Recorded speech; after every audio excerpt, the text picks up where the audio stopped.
Assalamualaikum warahmatullahi wabarakatuh.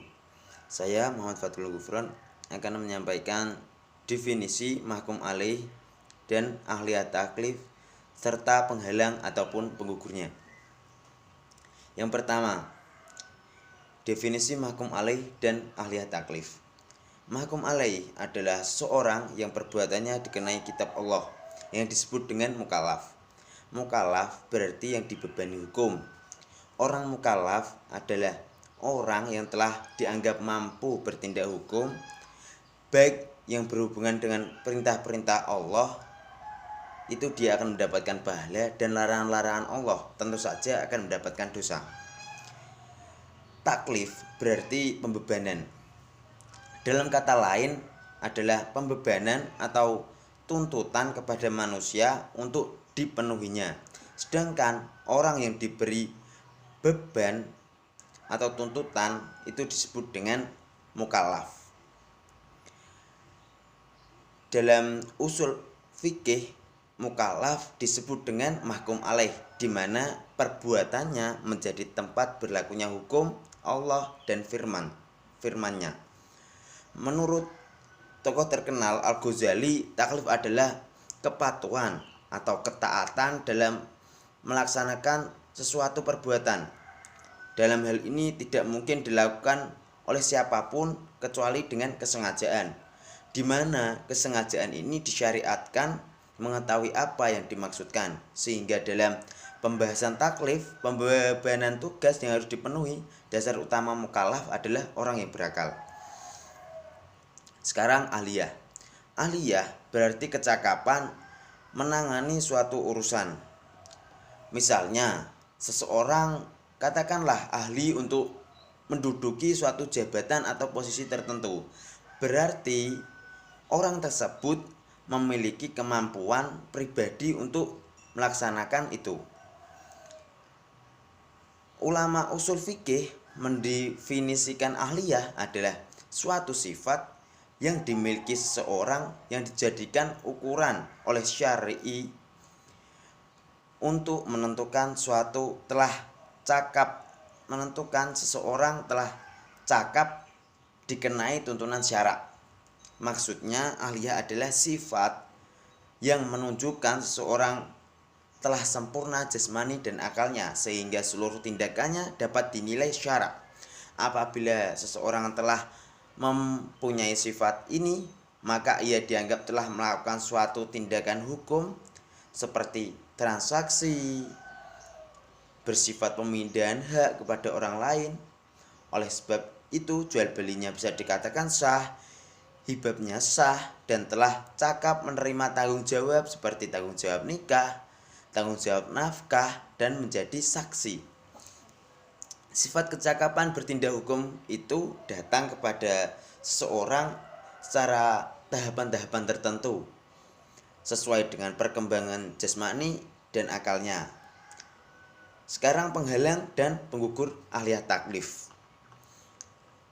Penghalang itu ada yang bersifat samawi dan bersifat atas usaha manusia itu sendiri.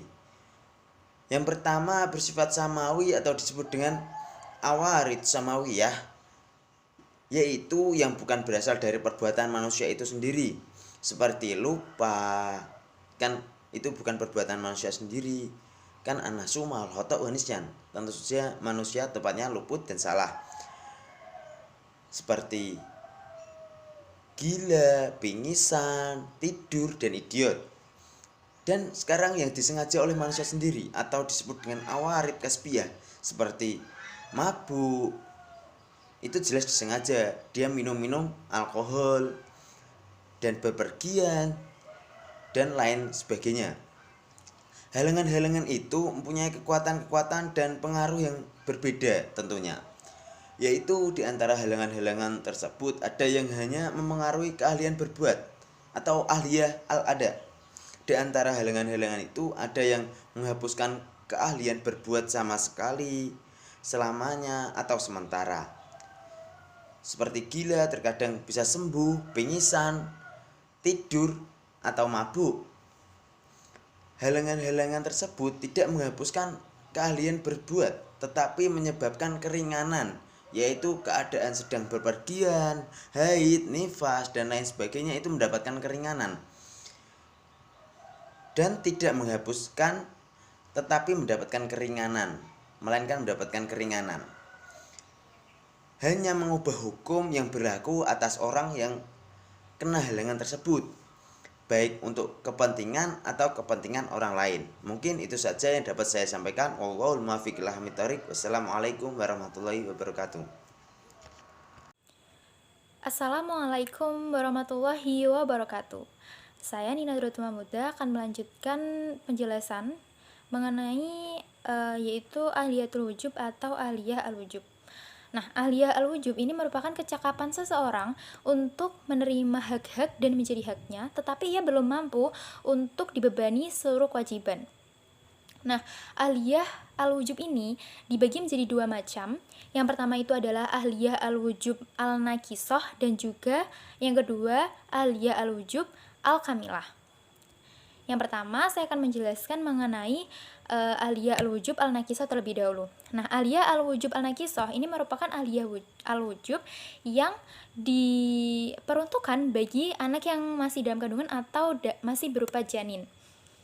Para ulama itu sepakat ada 4 hak bagi janin. Yang pertama adalah hak keturunan dari ayahnya, yang kedua adalah hak wasiat, yang ketiga adalah hak warisan dari pewarisnya yang wafat, dan yang keempat adalah harta wakaf yang ditujukan kepadanya.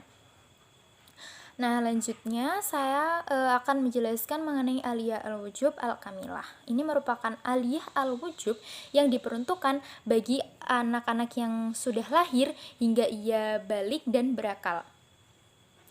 Nah, seseorang yang masuk kategori ahliyah al-wujub al-kamilah ini itu tidak dibebani tuntutan syara, baik itu ibadah mado seperti sholat dan lain sebagainya, seperti tindakan muamalah dan lain sebagainya. Namun jika seseorang yang masuk ahliyah al-wujub al-kamilah ini merugikan atau merusak harta orang lain, maka pengadilan itu berhak memerintahkan walinya untuk mengeluarkan ganti rugi terhadap harta tersebut. Tetapi jika sang anak ini melakukan perusakan fisik seperti misalnya melukai, maka tindakan hukum bagi anak ini itu tidak bisa dipertanggungjawabkan secara hukum syara, karena ia itu dianggap masih belum cakap hukum. Sekian presentasi dari saya, selanjutnya akan dilanjutkan oleh teman saya. Terima kasih. Wassalamualaikum warahmatullahi wabarakatuh. Saya di sini akan melanjutkan presentasi dari kelompok saya, yaitu tentang ahliyatul ada. Ahliyatul ada itu sendiri adalah sifat kecakapan bertindak hukum, di mana seseorang telah dianggap sempurna untuk mempertanggungjawabkan perbuatannya, baik yang perbuatan positif ataupun perbuatan negatif. Menurut ulama usul fikih, orang yang telah memiliki sifat ahliyatul ada adalah orang yang telah akil, balik, dan juga cerdas. Mukallaf yang dapat dikatakan baik berupa perkataan maupun perbuatannya, yaitu dengan melakukan ibadah, sholat, puasa, dan juga haji. Demikian yang dapat saya sampaikan. Assalamualaikum warahmatullahi wabarakatuh.